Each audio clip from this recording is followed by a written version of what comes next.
money than the average American. He wasn't wealthy by the standards of other senators necessarily. Can I clarify one thing, though? So when Obama was running against Mitt Romney, I think there was still a little bit of that thought process of we need to hide our wealth, which is why Mitt Romney went out of his way to make it seem like he could relate to the middle class, and he was trying to, downplay his wealth. Sure, but I feel like in this election, that has completely disappeared. Right. Mitt Romney got a 3-pack of shirts from Costco. Yeah. Mitt Romney had like regular He shirts. loved them. He loved them, and they go perfect with this handmade Italian every fucking thing else he owns.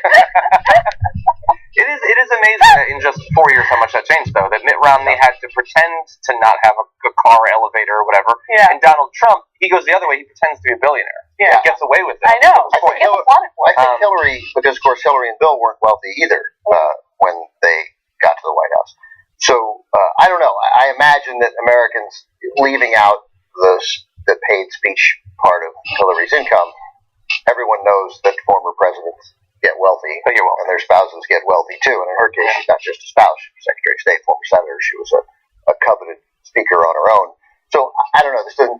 I'm 100% unmoved by this. I also don't think the money, because again, nobody gave them $6 million for a speech. I mean, they made $205,000 at a time, and less most of the time. I imagine probably just $100,000 at a time. It was barely worth it to give the speech for $100,000.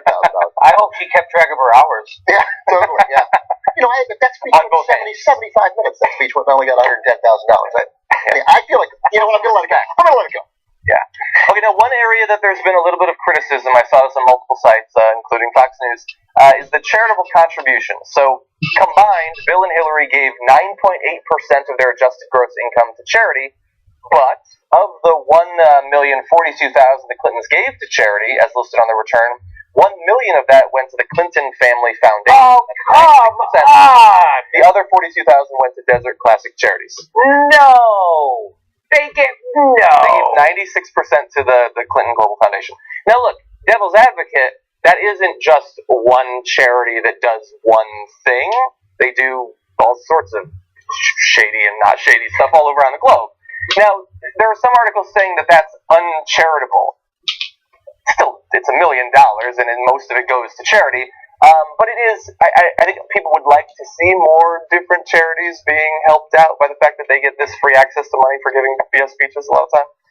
I don't know that they're BS speeches. I mean, they're BS speeches, and that all these speeches are BS, and who on earth would pay $230,000? That's what I mean. I don't mean that theirs are more BS, but they get paid way more than, like, $250,000 for now. You should be, the entire audience should be orgasming during the entirety of the speech. That's $250,000. Speech lasts 3 minutes. That's the problem. Then she's not. That's more money than Howie Mandel gets. Exactly. And that man has made moves. Anyway. But the deal or no deal. As for giving the money to the other charities, I mean, I suppose. I mean, here's what you got to be happy if you're the Desert Classic Charity, by the way. You're the only other one that got money this year. As you say, the Clinton, no one knows what the Clinton Foundation does. I mean, many people do, but no pundits seem to. I bet the Bilderbergs do. Yeah, sure. No, but they all just think it's mostly what it is. Of course, we should remember mostly what it is an actual foundation. Yeah, that's true. It does good in the world. They thought, hey, we'll do this foundation, we'll do good in the world, and then this will also enable us to funnel money to people with campaigns when you become Secretary of State, which we couldn't possibly have foreseen happening when they set up the Clinton Foundation, just for the record. That's true. Because they thought she'd just be in the White House. Look, regardless of what the Clinton Foundation does, every single little detail of what it does, one thing that I know for sure is the public's perception of the Clinton Foundation is not a positive one. Yeah. So if the vast majority of your charity went to the Clinton Foundation, this doesn't look good. This doesn't look good. Yeah. Look, I'm trying to be reasonable in my commentary and not come out angry or upset, but this made me angry and upset. I'm just gonna be honest with you guys, so it's just frustrating because even if the amount doesn't mean much to some people, the amount of money that they bring in it just makes them so out of touch with the average American, right? So that's red flag number 1. Red flag number 2 is where the charity goes to. I commend them for paying a decent amount in taxes, right? I mean, if this came out and they paid like 15% in taxes, well, then I'd be even more upset. But it's just, as more and more stories come out, you learn more and more about the Clintons, Hillary Clinton specifically, it just makes me look back at the primaries and get even more depressed, right? Because Bernie Sanders released his tax return. He released 1 year of his tax returns. You saw how much money he made, and it wasn't $10 million. You know what I'm saying? Yeah. So anyway, it is what it is. So now this is. Let me ask you. Can I ask you? Were you more angry and frustrated when you learned about her giving it to the Clinton Foundation than you were when she sent out that email bragging that war criminal John Negroponte had endorsed her, or was it less? Or roughly the same. I would argue that all of these stories make me equally upset. All of the negative stories about her, because it just keeps reminding me of what kind of options we have on the table right now. And it's frustrating because I don't know what I'm supposed to do as someone who not only reports the news, but also analyzes it and shares my opinions and my, endorsements. It's really hard for me to endorse her. And I hate that the only thing I can say is I really don't want Trump to be the next president. So that's where I stand right now. That's where I stand, and that's my honest opinion. So some more numbers for you. After releasing this information, the Clinton campaign noted that the couple have now released all their tax returns dating to 1977. So even more pressure apparently put on Donald Trump as a result of that. I mean, that's a lot of information, obviously, going back there.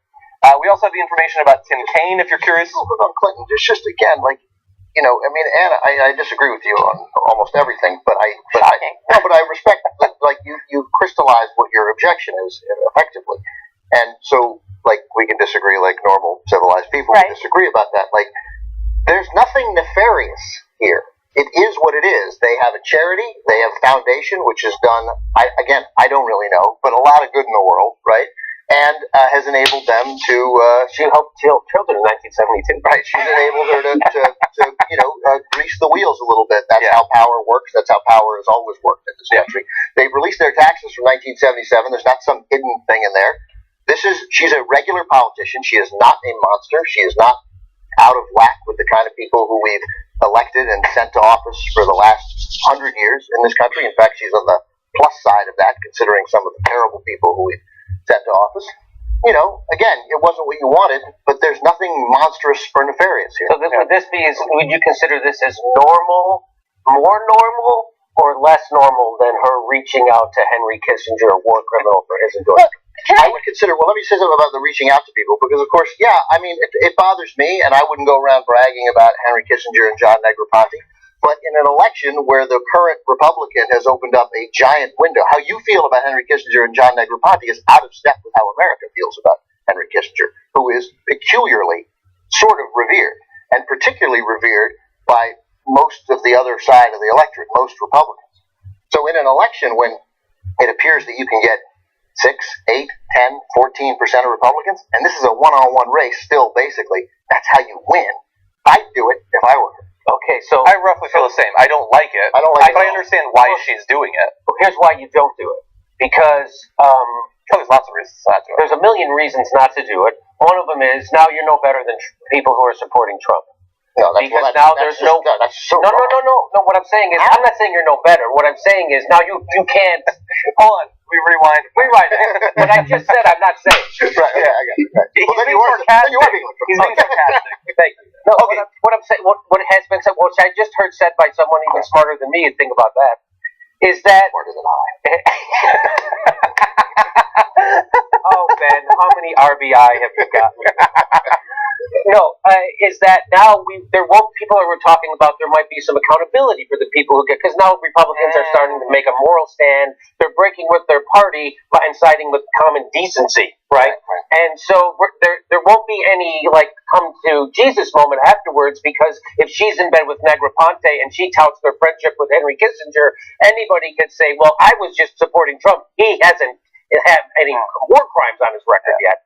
So there won't be any accountability.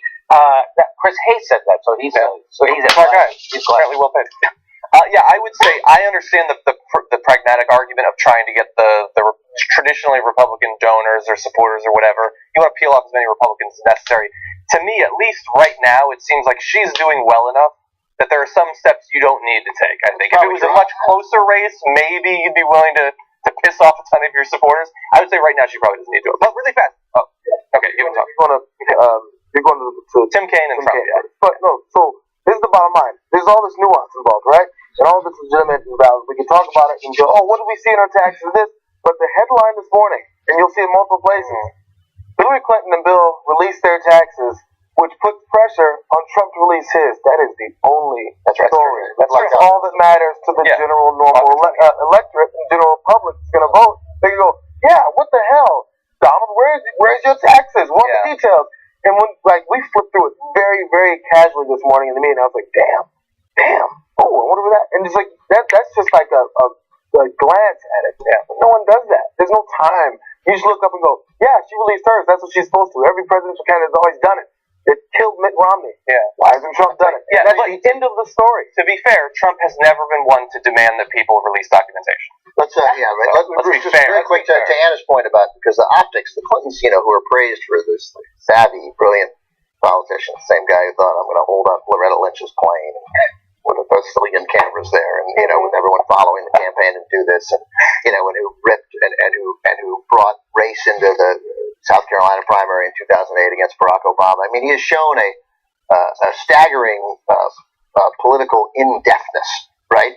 And so the Clintons, and this nonsense story Hillary has about giving the speeches to Wall Street that she wasn't sure she was going to run. Yes, you were. Of course you were sure. And even if you might have, the notion that they don't and so they knew they were going to release their taxes. So I don't know. Give $500,000 to other things. I don't think it's going to capture America's imagination in the way you do, but I recognize that it might. I'm wrong all the time, and I just would have thought about the optics ahead of time and given to some different charity. Can I be honest about something? Because I don't know if this makes me a bad person, but the charity component of this actually doesn't enrage me as much as the amount of money they made. Right? I'm just going to be honest with you guys. And maybe it's because this story happened to be released on the day when I'm extremely frustrated by certain pay situations that I'm currently dealing with. And so you see that $10.5 million amount for 1 year, and it's like, how is this person supposed to represent me and my needs and my concerns, right? Well, and by the way, that's me as someone who's a professional who is earning a stable living, right? How do people who are not earning a stable living feel after they read that number? They should give more speeches. And even if they just see the headline, here's one thing that I know for sure. Americans care about how much money an individual is making. So in the very least, they see that $10.5 million. Yes, maybe. But it's really worth mentioning that the president we praised the most was probably the richest guy to ever be president of the United States. Garfield? James Edwin Garfield. No way it's going to make sense. No way. FDR. So, I mean, you can be wildly rich and still JFK wildly rich. I get it, but FDR was from a different time where, corporate interests didn't play such a gigantic role in the decision making of our politicians. Right, but you can be 5'3" and still dunk. Yes, but there's a very few Spud Webbs. You know what I mean? So you can be that, and it's very rare. And what she's saying, and I think you'll agree with it, that it's much more reasonable to expect someone who's somewhere in the same hemisphere as us financially would be able to understand but Anna even said it. For the love of Christ. No, it's too good. This is too good. It's not that I'm saying the whole conversation, but because what you're feeling is a feel. It's a feeling. It's not just a feeling. It's based on information. It's based on the fact that during the primary, she didn't even want to fight for $15 an hour for minimum wage. She wanted to start the conversation at $12 an hour. You guys know how negotiating works. It's not like you ask for $12 an hour and it stops there. It's 15.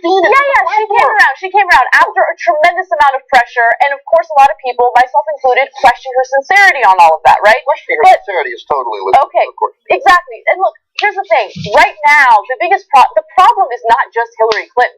There's a broader issue at play, right?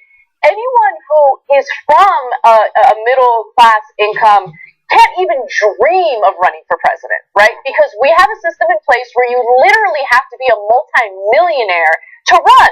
So the chances of you getting represented by someone who is like you, someone who's not tone deaf, someone who's not going to look out for corporate interests before your own is virtually impossible. I disagree. Bernie Sanders damn near won. I mean, he damn near won. He got 40, whatever it was, 6% of the Democratic vote. He damn near won. And so, of course it can. And the Obamas weren't incredibly rich, and they came from a lower middle class background. And, and Mike, again, I keep referencing Mike Dukakis like he went on to be president. President Dukakis was that. Yeah. So, I mean, of course it can. Now, we obviously, I mean, a broader question of money in politics and it is a totally valid one, and obviously being rich helps. But the notion that rich people won't surround themselves with smart people if that's what they've shown throughout their career, and I'm not saying she always has, but that they then can't administer a government that's fair. I mean, all over the world, rich people administer governments that are fair, and rich people administer governments that aren't fair. But I think she's shown definitely an in-depthness to, I just want to say that. Okay. Well, I'm not telling you how much. Can we do the next story for love of God? No, you will go to your grave never knowing what tax rate Tim Kaine paid. Okay? And it would have made her feel better because he didn't make that much. Probably like 20.3%. You have a piece of paper in front of you. They made $300,000. There, I said it. Okay, let's move on to different material. $300,000 for him and his wife? That's so bad. All right, okay. Not so bad. All right. And every man. You broke right? bastard. Man, what a loser. What, does he got a paper on the weekends? Where's he making that money? I know, seriously. Anyway, okay, let's move to something else. Also very serious, very different. What a loser. No kidding, right? Yeah. God, I can't even imagine what I would do. If I made $300,000, oh my God, I would Easy never be in a bad mood. You guys aren't kidding. I would when you say never. this stuff? You don't make that much money? Are you fucking kidding me? If I made $300,000 a year, oh my God, I would buy lunch for everyone every day. Like every day, That's and very specific. I'd but give like Jank and Jack a hug daily. like Jack would come to me with those templates, like the goal template at the end of the year, and I'd be like, you know what, Jack? Thank you. I love the goal template. yes, she loves to go. We'll Let's talk put about it those under my in the bed, post-game at some point. under my pillow while I sleep at night. That's how Yes. much I love it. Okay, well, we'll hit that in a Do I seem a little post-game. A little bit. You know what? Add getting rid of your frustration to your goal template, and we'll return to it at the end of the fiscal year. It's a goal. Okay, let's push on to something else. Yeah, there's a goal. Because now I'm like laughing, and this is super serious. You know, because 16 hours a day is kind of have goals. The family of the recently murdered DNC staffer Seth Rich are asking some conspiracy theorists online to back off at least temporarily while they are grieving. Seth Rich is a 27-year-old data analyst at the DNC, or was, shot and killed early one Sunday morning last month in what police are saying was a robbery gone wrong. He was killed while walking home in a Washington, D.C. neighborhood that has seen a recent uptick in crime. Now, that's what the police say, and they are currently still looking for information as to exactly what happened, since he died, even though he was alive when he was originally found, and we don't know at this point who the killer was. And some people, I think, legitimately have questions about exactly what happened, because it is described as a robbery gone wrong, and yet his wallet and his phone were still on his body when he was found. So some people do have some questions. Some people go just a little bit farther, and one of those is Julian Assange. You might be familiar from his work, obviously, with WikiLeaks, and he was interviewed recently and about the election and what his organization might do in it, and the killing of Seth Rich actually came up. In the American political lexicon, there's such a thing as the October surprise. The stuff that you're sitting on, is an October surprise in there? Do you even know what you're sitting on? WikiLeaks never sits on material. Our whistleblowers go to significant efforts to get us material, and often very significant risks. There's a 27-year-old who works for the DNC who was shot in the back, murdered just 2 weeks ago for unknown reasons as he was walking down the street in Washington. So that was just a robbery, I believe, wasn't it? No, there's no finding. So What are you suggesting? I'm suggesting that our sources take risks, and they become concerned to see things occurring like that. But was he one of your sources then? I mean, we don't comment on who our sources but are. why make the suggestion about a young guy being shot in the streets of Washington? Because we have to understand how high the stakes are in the United States, and that our sources are, our sources face serious risks. That's why they come to us, so we can protect their anonymity. But it's quite something to suggest a murder. That's basically what you're doing. Well, others have suggested that we are investigating to understand what happened in that situation with Seth Rich. I think it is a concerning situation. There's not a conclusion yet. We wouldn't be willing to state a conclusion, but we are concerned about it. So there he's talking about protecting the anonymity of their sources. I don't know if he really understands what protecting anonymity is. If he's saying that guy's a source, but I'm not saying anything, but there's high stakes, but I'm not saying anything. Now, as of right now, he hasn't confirmed that Seth Rich was actually a source. No evidence has been provided that Seth Rich was actually a source, although we do know that there apparently were sources inside of the DNC, so it is certainly not impossible at this point. Sources, WikiLeaks sources inside the DNC? That's what we have been led to believe, at the very least.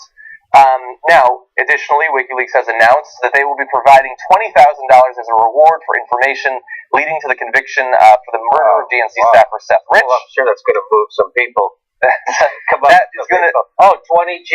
Oh, I wasn't gonna risk my life before, but now. I know, it's Now that interesting that's the amount Is that that they're tax offering. free, or am I gonna have to pay tax on that? Well, it's almost doubling the $25,000 reward posted by Washington. You can almost walk into any car dealership and get a Civic. Almost. Okay, don't spec it out too high. Right, but I'm saying now, $45,000. I mean, that could, if it was a robbery, that could move somebody to. That's true. Oh yeah, if it was just a robbery. Yeah. Oh yeah, if it was just a robbery. Yeah. So, But then, what do you think? But they didn't take his wallet, right? Didn't you tell us that? Yeah, apparently they did not take his wallet. right. But I mean, Maybe they checked the wrong pocket. Maybe they're bad. I'm saying that when you have a robbery and then the guy, if he was, let's presume it was a robbery. I don't have any idea. Okay. So There were other injuries aside from him being shot in he the back. runs, and you panic. You don't want to shoot anybody. You shoot somebody in a neighborhood, and then he dies or he's shot on the ground. So you don't really go through the wallet. You run. It's what happens in a robbery gone wrong. Is now what I have to do? I just shot somebody, and now I run. Yeah. So it's and there are plenty of crimes where people get shot and their wallet is not gone. It's worth, obviously, that is an angle of investigation that would be taken incredibly seriously if the wallet's still there, but it doesn't mean that it wasn't a robbery. What do you think about him implying pretty transparently that he was his source? I don't want to say what I think it's And that he was Assange murdered. on a TYT episode. Yeah.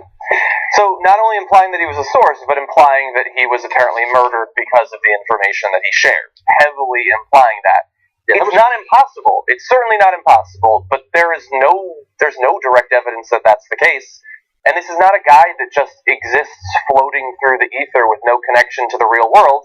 As I'm about to read, he has a family. He has friends who don't necessarily want to hear, weeks into their grieving process, that he was apparently murdered by Hillary Clinton because he shared information about her campaign, which is not directly what Julian Assange is saying there, but that is what he is hoping to get you to think. By the way, So that's let's true. I'm going to vote for Jill Stein. if she killed him, So I go out on a limb there. I'm still going to Gary At some point. I'm still going to Gary Johnson. You are. Higher in the polls right now. Totally kidding. So look, this is the message that was put out by the family.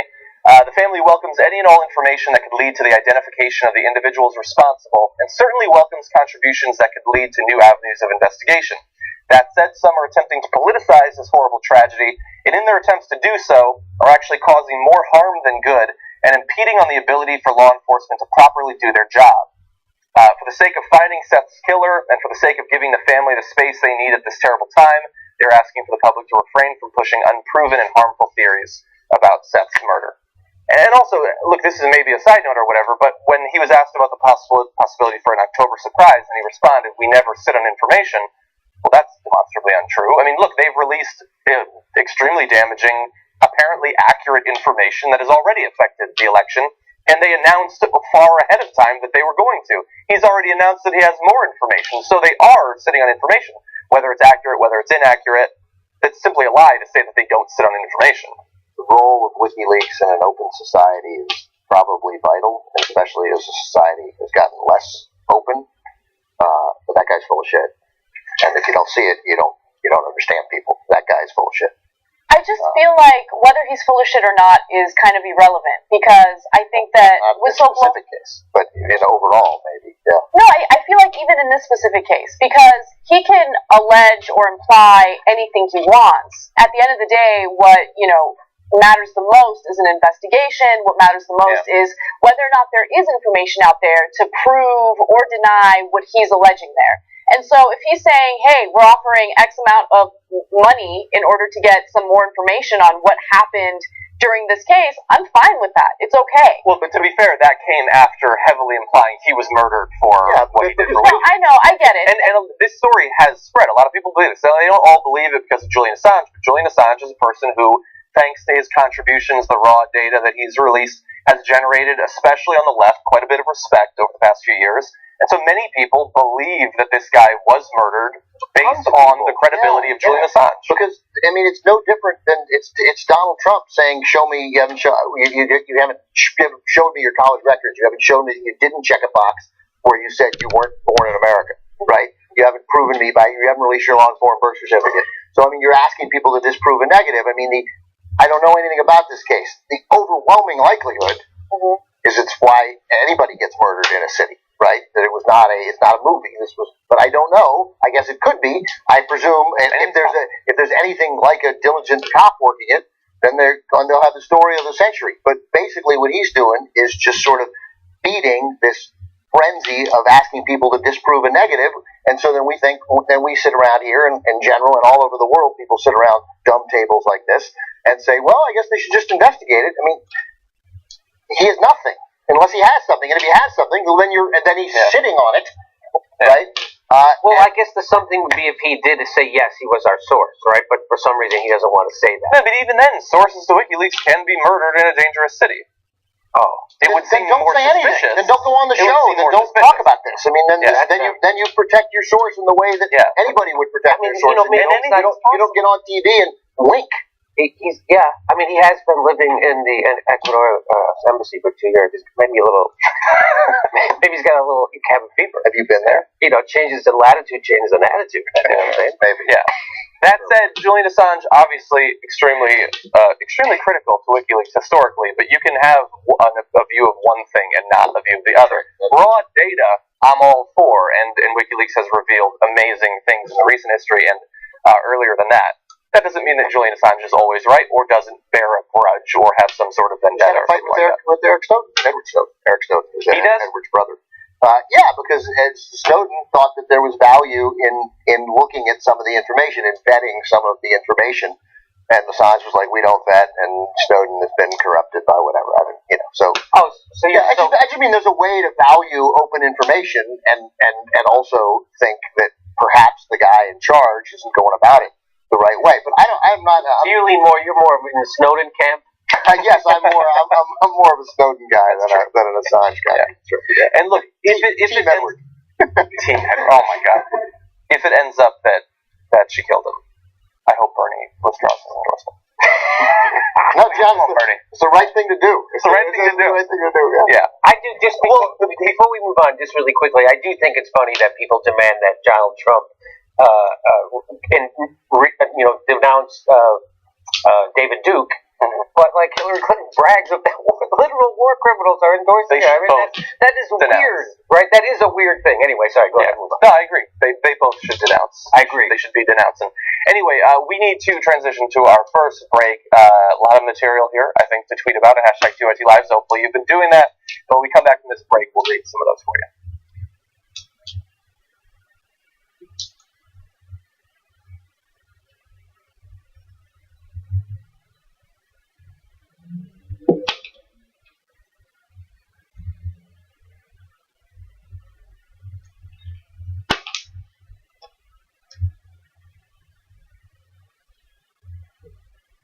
An article out in Politico quoting a dozen Democratic legislators who say, Bernie, come on, let's wind this thing down. And they want to tell them, shh, don't criticize Hillary. Know your role. Your job is to energize all these people and then hand them over to us so that they can vote against Donald Trump and in favor of Hillary Clinton. Politico explains, Sanders has repeatedly dismissed Clinton supporters as part of the establishment, which Democratic senators interpret as showing disrespect for them. To which I say, goddamn right it is.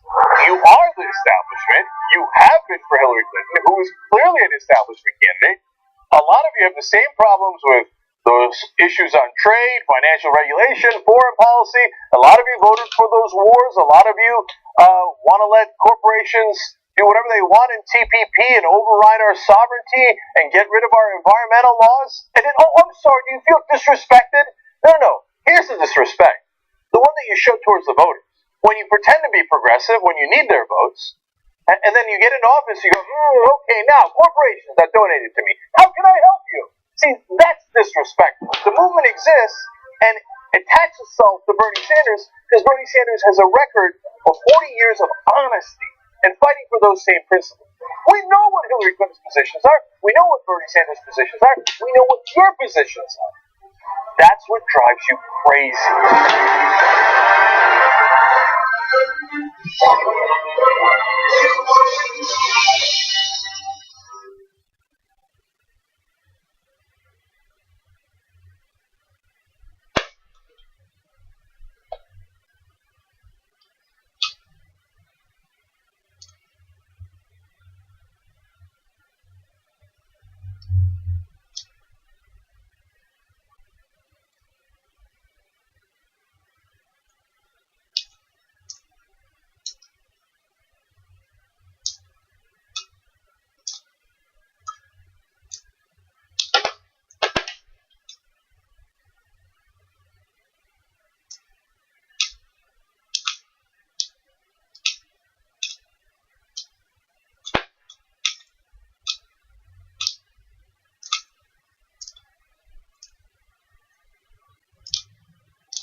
Welcome back to the show, everybody. Anna and Jimmy and Ben and myself talking the news, and we've got some tweets. You guys have been tweeting at #2RT Live, so I want to read some of those. And I just remembered I haven't read member names like the last 10 times I posted the show, so I'm going to read great job, John. Damn it. Okay. So first of all, in reference to the teas, wasn't one of his goals. I didn't put it in the spreadsheet. I hope that they're not watching. Okay. In reference to one of the teas at the beginning of the show, Mr. Red Penguin says, the worst thing Trump has said is, quote, I'm going to run for president. It's probably true. Michael Bestwick says, nothing says welcome back to civilization like the sound of 2IT panel. Now I'm home, but I don't know where he came from. But I'm glad that he's home and he's watching again. Yes. Let's see. Paula Drake says, who cares who wins? Yes, Hillary's a known monster. Loser Donald may be ineffective. Whoever wins, we fight for policy and Pokemon. Which is true. We will fight for those. Right, until we run out of balls. We fight for policy. We had speeches this week from both candidates, major economic addresses, and the overwhelming one address suited most people sitting on this panel, and one didn't. You might not trust her, but one speech was good and made sense and would and promised a moderately fairer economy, and one was a version of a failed economic plan made slightly worse. Yes. And we made 10 videos about that speech because we've fallen in line. Oh, wait, we didn't cover it. But I do agree, it was a better speech. Let me just correct, if I can correct myself, Spudweb57. Yeah. Muggsy Bogues 539. Here's what's good. Being a fan of the Washington Bullets, they drafted Muggsy Bogues 5'3" in the first round, and 7 in the second round. Nice average. Yeah, so like that's what you want is a team that literally does its NBA draft where you stockpile talent for years to come and thinks, well, these will be cool marketing gimmicks. Yeah, weird that they didn't make the playoffs. Strange. Manute Bol, that is weird. I lost a lot of money on that. Yeah. First time he ever dunked, Manute Bol, he knocked out all his front teeth because they got caught on the rim. True story. Is that right? That's horrific. Okay, let's talk about some other horrific stuff. So I'm here. Thank you.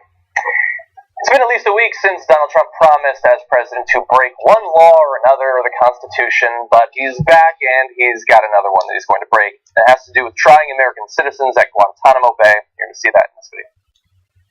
What about the detention center at Guantanamo Bay? You said that you would like to load it up. Does that mean that you would issue an order to reassume transfers there? I want to make sure that if we have radical Islamic terrorists, we have a very safe place to keep them. Would you try to get the military commissions, the trial court there, to try U.S. citizens?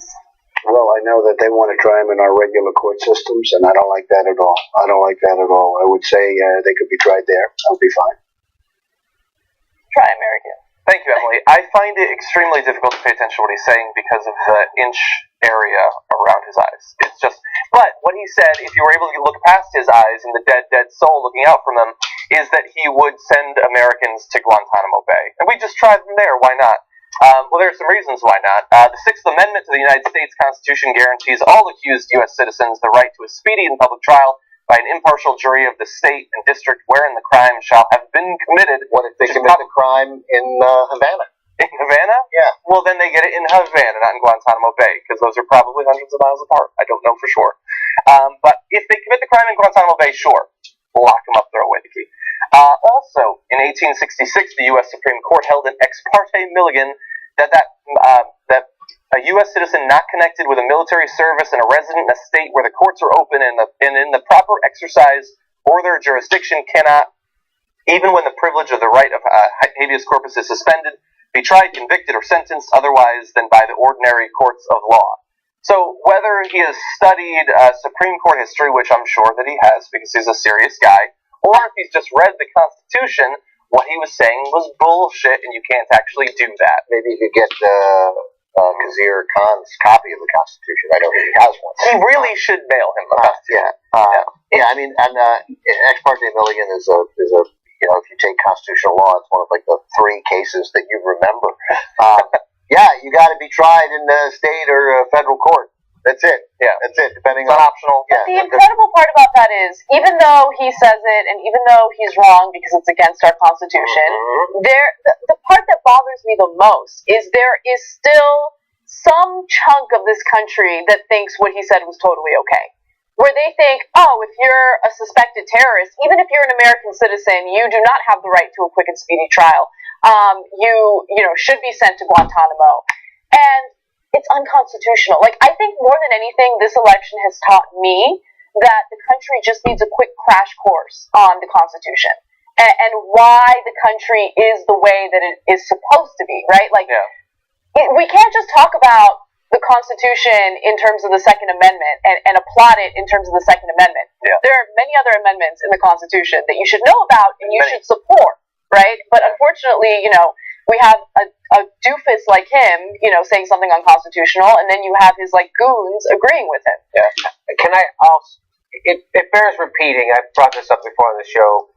Yes, what he's suggesting is unconstitutional, but what was unconstitutional for a long time turns out to now be constitutional stuff lately. Because you can pass a law, he could change it. That's right. He could just pass a law and say, now we can do this, and they'll do it. Just like they repealed the privilege, as Atlee put it, the privilege of habeas corpus. Let's remember what habeas corpus is. That means that it used to be that governments would and tyrants would imprison their own citizens without charge for long periods of time. It was so important that in the Magna Carta is the habeas corpus saying you can't do that, right? Well, they repealed that. Now the government can do that. Now the government can lock you up for as long as they want without charging you. You don't sign that? Barack Obama signed that. So it's not so crazy what he just said, because they could just change the law like that, which is what they did, and no one's screaming about it. So we're operating right now on a Liberty View from somewhere around the 1100s, because we're so afraid of terrorism. That's what this is, and we live in a surveillance state already, and so that's the thing. I think in a weird way, Trump is revealing how crazy we've become because we're not as different from him as you'd think. Yeah. And we need to remember that the current arc that we're on in regard to how much we value some of our rights, the idea of an enemy combatant, just made up.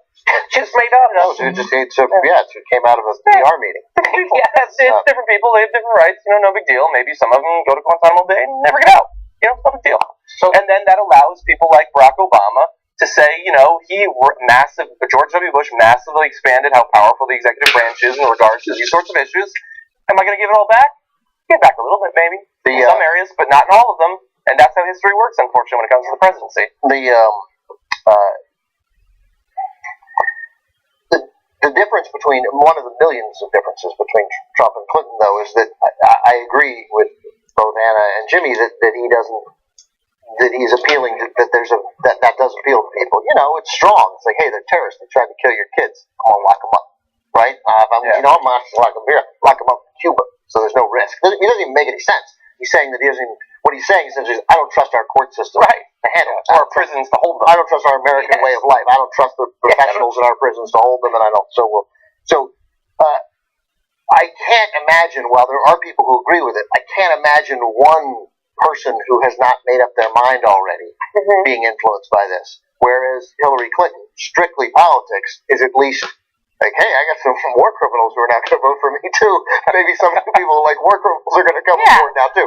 I mean, but it is a difference in approach. I mean, of course, it's not merely that, but Hillary Clinton is attempting a broader campaign that, let's leave the war criminals out, that appeals to Susan Collins, who's a sane person. And Donald Trump just continues to sort of dive in on people who he already has. So I think Donald Trump is a lot more transparent about, what he would do and how he would do it. Now, if you're talking about the constitutionality of what our government, our executive branch has done, Edward Snowden leaked the fact that our, protections against unreasonable searches and seizures are being violated under the Obama administration through the NSA program. That was while Clinton was Secretary of State. I care about all of these constitutional protections, right? So on one hand, Trump is a hideous monster who very clearly and transparently talks about how he would violate our constitutional rights. And, in terms of Clinton, I feel like it's the same idea, but there's no transparency. It's all kind of done in secrecy with lots of flowery language used during her speeches. Yeah. And so it's just hard for me to be like, Trump is terrible. No, we have a history of people in power taking advantage of Americans fearing terrorists and, scaling back our rights. And that's what I'm concerned about. I don't know, as bad as Trump is, and he is as bad as it gets, right? Except he's not as bad as Henry Kissinger. Let's just keep that in mind. Trump is not a war criminal. Henry Kissinger is. He hasn't had an opportunity to be a war criminal yet. Exactly. I'm just saying. You just got to give him a chance. Right. Then he'll commit plenty of war crimes. He's not as bad as Pol Pot. Unfortunately, he's at like 46% in the polls. Yeah, but so it's scarier than Pol Pot. I just got an email that Pol Pot has endorsed Hillary Clinton, and she's very thrilled about it. She wants to get just those couple of people who like Pol Pot. She's getting Okay, before we move on to our next topic, I promised that I would read members' names, and then I didn't do that. And if I don't do it right now, I will forget, so I'm going to read them right now. So I want to thank two of our members who allow us to do this show and basically BS for the past 49 minutes, but have fun doing it. Hopefully you enjoyed watching it. Member number 1494, Kenny Murdoch. Member number 1495, Ryan Gillis. Thank you for being members of the Young Turks. So hopefully in the control room you have the intro ready. We didn't talk about that in the prep, but we have another Trump story for you. Oh, fantastic. This one's fun. I can't wait. Donald Trump has said a lot of truly offensive things over the course of the past year, but one, according to the American public, stands head and shoulders above the others and has truly earned him the nickname Loser Donald.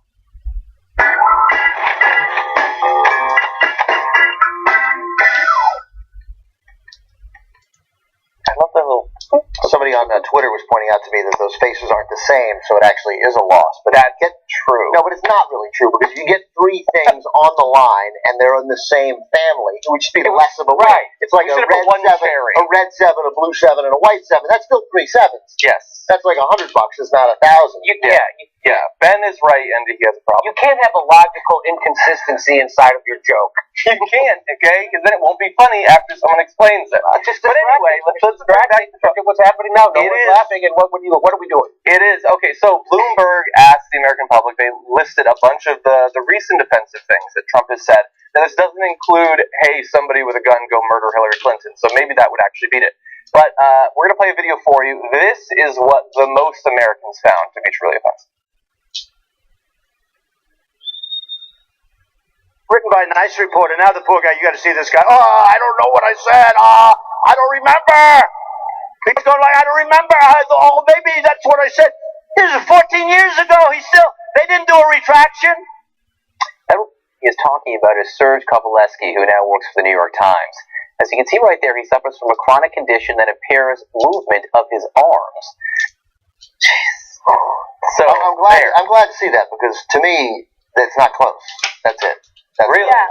Because it's worse not just than the ban all Muslims, or it's worse than ban all Muslims. It's not worse as a policy decision. Worse ban all Muslims, build the wall. Those are horrendous policy decisions that have an impact on many more people. Yeah. But this one is a particular, because you insult an entire group of people. It's and somehow it's dull. Then is a specific targeting of one person. It's why when Alex Jones talks about a conspiracy on 9/11, it's less offensive than the Sandy Hook didn't happen, and those are all actors. Because those are specific children and specific families whose lives are ruined forever that he's making his show out, that he's having sport with. So here is Trump talking about one specific guy dealing with one specific issue and triumphing over it, right? He's a reporter for the New York Times, for crying out loud. And Trump mocks him, and the Clinton they have a very effective commercial out that I happen to have seen online. I saw it. Right, where the parents of a kid, I think was spina bifida, and the kid goes to school, and they're like, and everybody loves her at school, and she's brought joy to their life. They found out a couple weeks before she was born, or 20 weeks or so, that she had spina bifida, and they're like, the kids at her school know not to make fun of her. Yeah. And here's a grown-up running for president in front of a TV camera, with cameras on him, thinking that that's okay. So In a stadium. In a stadium. The stadium doing it. You wouldn't do that in your darkest, most private moment with Right. someone. That's right. And here he is. You wouldn't do it in the mirror. Right. Yeah. I think the reason why this struck a nerve with so many Americans is, despite the fact that he said so many hateful things about specific groups of people, including, Mexicans, Muslims, people of color, a lot of times, even among his supporters, there's this us versus them mentality with all the different groups of people that he says disparaging things about. But when it comes to those with disabilities, it impacts people of all nationalities, all races, doesn't matter what your socioeconomic status is. There are disabled people in almost every family in America. And when you have someone stand up there running for president and make fun of someone who has a disability like that, I think that, of course, it's going to strike a nerve with most people. It resonates because people feel things based on their personal experiences. And I think that's, the reason why that's the top thing that annoyed people. Yeah. So I'm going to give you some numbers. More than 6 in 10 say they were bothered a lot that Trump mocked a reporter's physical disability, the highest level of displeasure among the issues challenging Trump that were tested. Hopefully a good portion of the 4 of 10 were bothered at least a little bit. Hopefully. Now, because I have info on both the Trump stuff, but also Hillary Clinton, by the way, who did not escape quite a bit of popular scorn. More than half say they were bothered a lot when he said that he alone can fix the nation's problems, while 45% say that his suggestion that Russian hackers should try to find Hillary Clinton's emails. Now, on the Hillary Clinton side, she was viewed with the highest level of displeasure for her private email server that was criticized by the FBI director as careless at 58%, almost as high as Trump mocking the physical disability of the reporter, her handling of the Benghazi attacks at 55%, and her family's foundation's acceptance of money from foreign governments at 53%. But quickly circle... these are all nonsense. Some of those are nonsense stories. Just that again, the right drilled in Benghazi's got no business being on that list. It's not a thing. It's not a thing.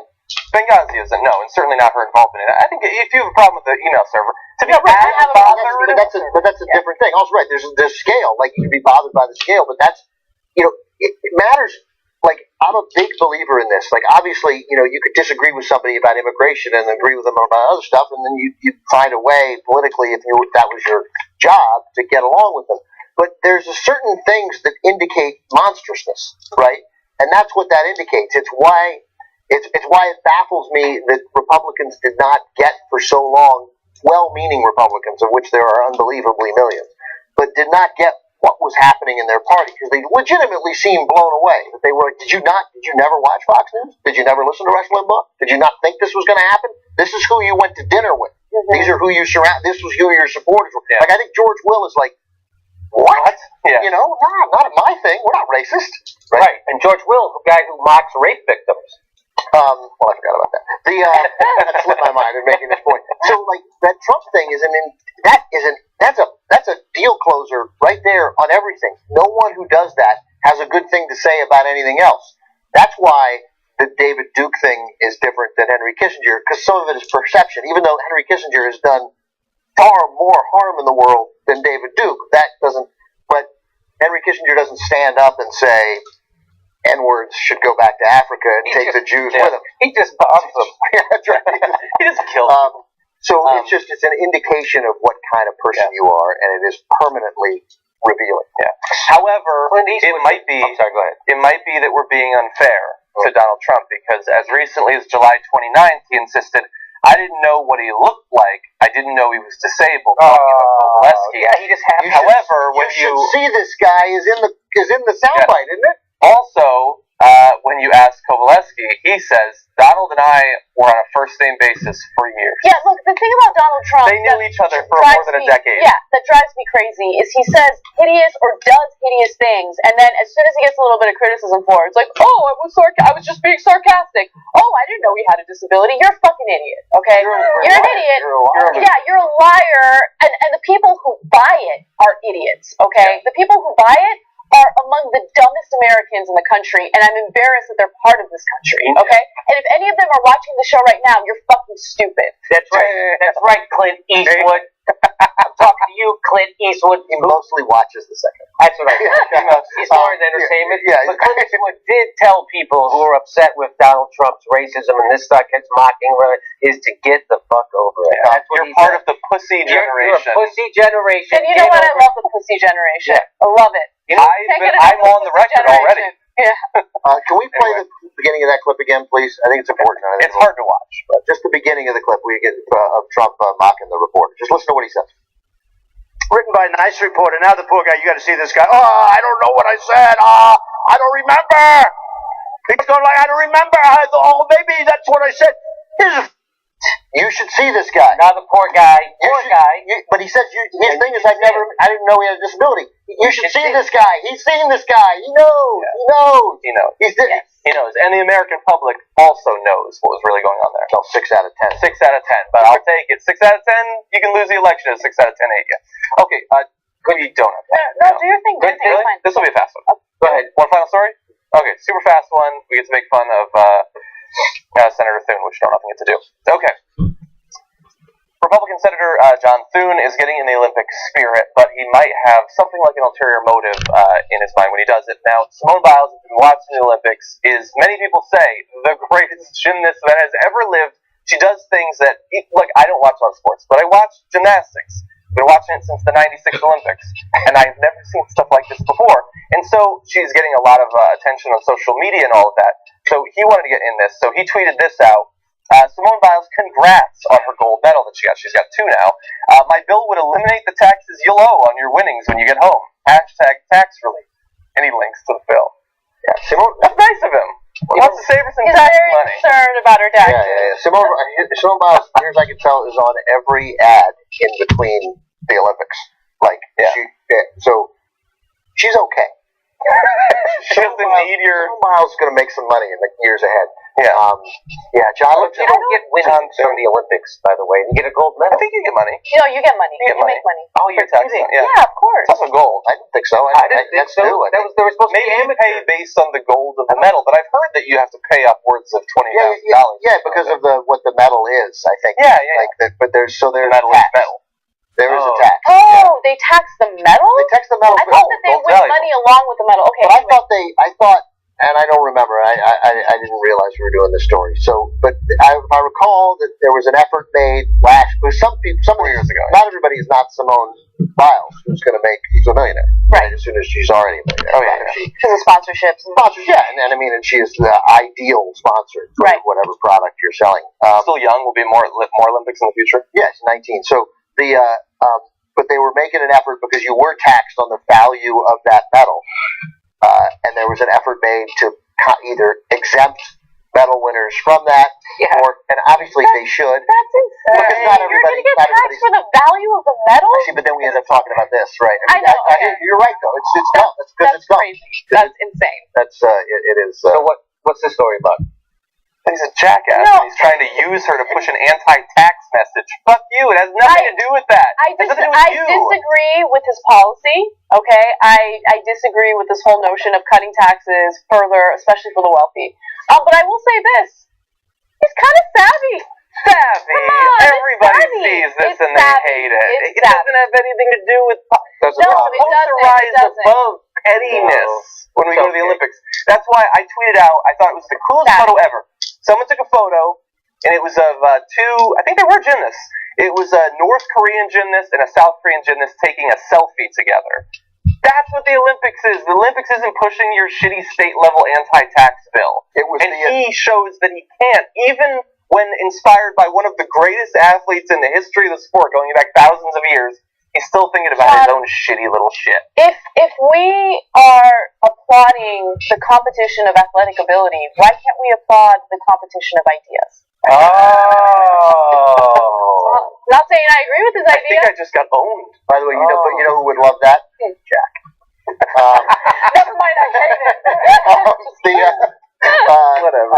By the way, She's today awesome. should also be said that the picture of the Korean athletes was great, but also apparently where an Egyptian athlete refused to shake an Israeli athlete. Which in judo, big breach of etiquette. Right, it was in for some Sportsmanship. martial arts thing. But it was, and it just, I mean, again, it's sort of this very personal level here. A giant douchebag manager. There's no, he did get booed? Yeah. He got booed and he lost. By the way, I also would add that, I hate this stuff about parenting. My God, but man, you have a little girl, and we haven't watched any Olympics, and I saw that the thing was on, and we TiVoed the gymnastics, and we watched it this morning. So great to watch it with a little 3-year-old girl. Yeah, she's going crazy. Yeah, I go crazy. Yeah. It's impossible. Her signature move on the floor exercise, we were it disappointed. shouldn't be possible. It should be stopped. It should be shut down. Obviously, we were disappointed when the white girl lost, but still, it was I thought it was a really good. It was a good experience. We all were. You know what? We all were. You had one sport left. you get a TV show full of 16 to 24-year-old women in tights bent over, and everybody's a winner. So you guys, I heard you were pulling for Reisman, actually. Thank you, Jimmy. I was pulling for about 2 minutes. So you guys, as far as getting paid by Olympics, U.S. Olympic Committee, I remember this before. Yeah, but I have to double check. 25,000 for gold, 15 for silver, 10 for bronze. You get paid. U.S. Olympic Committee. Michael Phelps getting killed. So yeah, you get paid that much for your gold, and also so they see them as taxable things, like you win the lottery and you got to pay taxes on it, right? Of course. Winnings, it's earnings, but it's IRS takes money for it. But also the actual medals themselves. A gold is worth about $500. The silver is worth around $3, and the bronze is worth little to nothing. Because of this, of course, it's not actual gold, but there's some gold in there.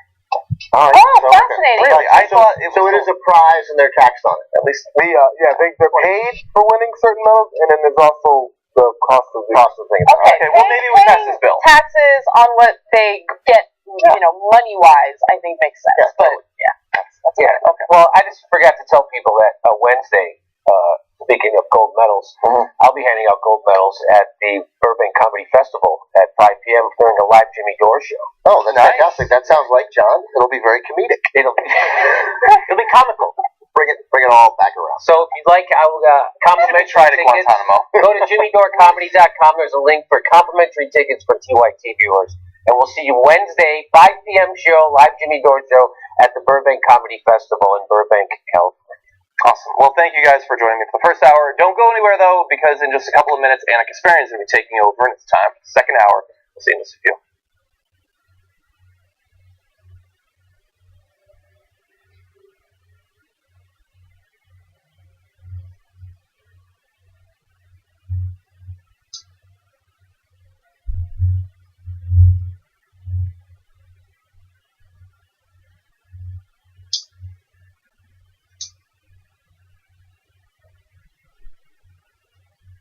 Thanks for being members. We'll do more post-game shows. Evo on my right and Dave Kohler. I'm a producer here and Steve and Dave are childhood friends of Jenks who somehow. Why am I happy? Yesterday, we added 1,000 members in one day alone. It's not a big deal, you know. I had David Beckham stunt double once. They believe what they believe, and they're not swayed by Facts. I think a lot of people agree with Bernie on principle, and maybe this is the start of something. why is it okay to take advantage of girls. Because we're gonna get lit. Ben and his doodles. Women lie all the time. I'm so happy I don't work for a company that asks me to come up with yearly goals at the beginning of every year and has me fill out these fucking annoying templates about it. Anyway, Or maybe people should stop lying. No, you're crazy. Provide a different perspective on Cenk, we often challenge him internally. Grace, you're a lesbian. I am. Has there been any thought to TYT? En español. Okay, that's it, right. Bienvenidos a los miembros nuevos. Espero que les hayan gustado todo este post-game show. Anna, what has Cenk done in the past that drove you crazy? Why am I reading this? Let me be diplomatic here. Uh-oh. He just sent an email to me, Jimmy, and John saying that he had a lot of fun doing primary coverage with us this week, and we make a great team. Everyone is so overworked right now and stretched thin because it's election year. Like, it's to be expected. All right, we're doing all this extra work, and keeping it real, sometimes you ask yourself, like, are we getting anything out of this? Like, are we getting a thank you at least? Like, something? And so when you sent that email, I was like,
Sorry, folks.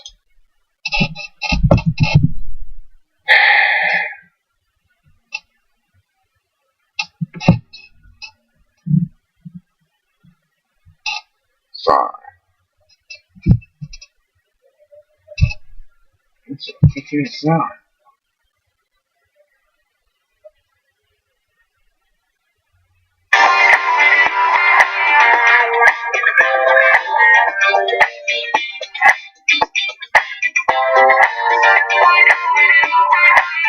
Hey everyone, welcome to Hour 2 of TYT. I am joined by almost a completely different panel, but I'm super excited about it. Francis Maxwell, Ben Mankiewicz, and Ada Rodriguez. Thank you for joining us. Ida, sorry. I'm like, Okay. Ida. You are a comedian, writer, producer, an all-around badass. Thank you for joining us today. I'm a reflection of you. Oh, wow, thank you. That's super nice. You're a reflection of me. No, I'm not. All right. I'm really happy that you guys are on the panel today because there are a few Olympic-related stories that I think that all of you would do a better job at commenting on than I would. So we'll get to that in just a minute, but I do want to read some tweets regarding the first hour. Your mama says, the people that claim to love the Constitution are more than happy to throw it out for those they fear or hate, which is so true, right? When it comes to, our Fourth Amendment rights, when it comes to our First Amendment rights, if it impacts someone that we dislike negatively, we'll be willing to give away those constitutional rights. But when it comes to the Second Amendment, it doesn't matter. We'll even grant, suspected terrorists the Second Amendment. It's amazing. Also, Baked Slice Mahoney says, if Trump wins, I'm going to become a creationist because it will be a sign that we are not further evolved than the apes. I really like that tweet. All right, let's get started with some of the stories. All right. Simone Manuel won an incredible swimming competition, the 100-meter freestyle. And the reason why this story is so relevant is not because of the fact that she won it, it's because of the fact that she is the first African-American woman to win it.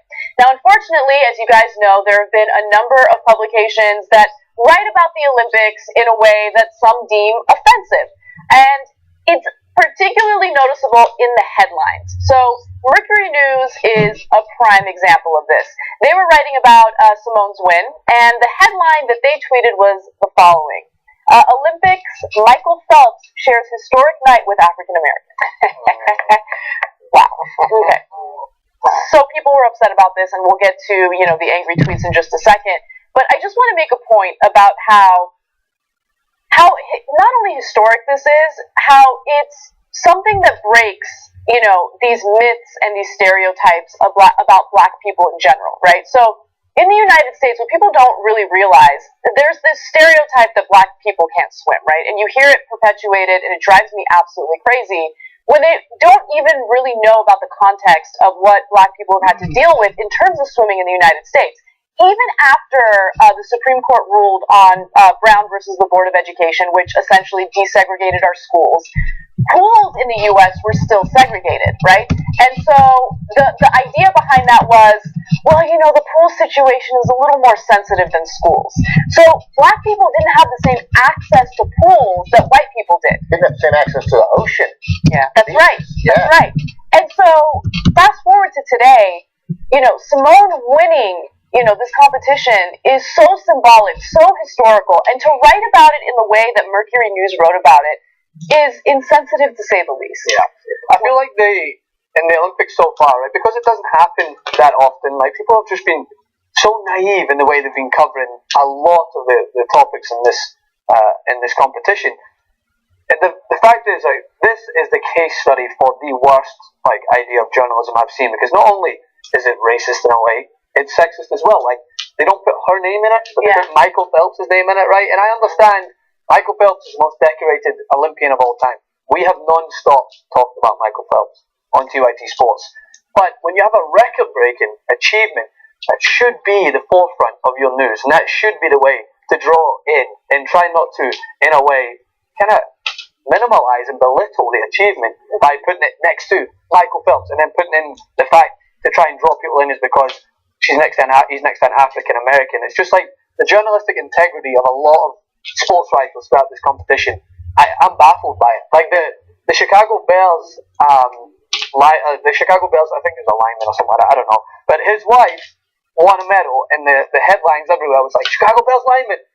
The lineman's wife wins the competition, right? And it's just, it belittles these athletes because we're so naive to the Olympics, and because we might not think it's the most important sport at times, we often just want to belittle it and just cover it as if it's just passing our page. All right, we'll just write this quick headline and then we'll get the Olympics out of the way. It minimizes their accomplishment. Yeah. And just put yourself in their shoes, right? You train and you win. All that hard work pays off, and you get minimized to nothing more than a skin color or a nationality or a race. I just think I love when people are so astonished when they see racism and sexism, because people of color were used to it. Like, we're like, it wasn't Donald Trump's African American. They didn't stipulate which African American it was. But just a few days ago, David Chiarelli with the Italians said Black people didn't swim. Yeah, they don't have buoyancy. Mm-hmm. So that's what he said, because the Black girl was like, the Italian girl who lost because she lost.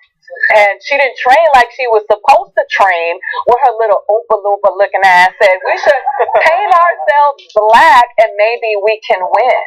And that's the kind of stuff that people think they laugh and they celebrate or they retweet and they address, but those things are hurtful to people. Those are very hurtful. This is the we don't want to be politically correct thing. She was like, I'm sorry, I make mistakes. That's not making a mistake. That's making a racist comment. Right. That I agree completely. This was probably a mistake in their defense. I mean, this was only showed up on the website. There are a couple things that work. What Francis said. Michael Phelps is the guy that you instinctively might include in a headline. It's Michael Phelps. He's always the biggest story in the Olympics. So you give him give him that and weed, right? Man, imagine how successful this guy could be if he didn't smoke weed. Only he didn't smoke weed. Ruined his life. Ruined his life, totally. I stole that from somebody on Twitter. I don't remember who. So I get wanting to include Phelps in the headline. To their credit, they changed it pretty quickly. It didn't show up. This is the San Jose Mercury News, and that's really important that you know it's the San Jose Mercury News, because then working against them, they took it down, they apologized, they fixed the headline. So it's just some inexperienced person, probably overwhelmed, cranking out Olympic headlines, right? Oh, Michael Phelps. Oh, I got to include the black girl, right? You know, he's probably patting himself on the back if he didn't say something hideous like, you know, Michael Phelps, black chick, win. You know, he's like, oh, look, I said African American, I win. No, but why you should then, what works against the San Jose Mercury News is that it's the San Jose Mercury News. That's Northern California. That's Stanford. That's where she's from. Yeah. So I mean, in a sense, that goes back the other way, that Simone Manuel should be first. Yes. You know, Stanford athlete, first Black American, first African American to medal in swimming. Like, that's a headline. That's also Michael Phelps wins again.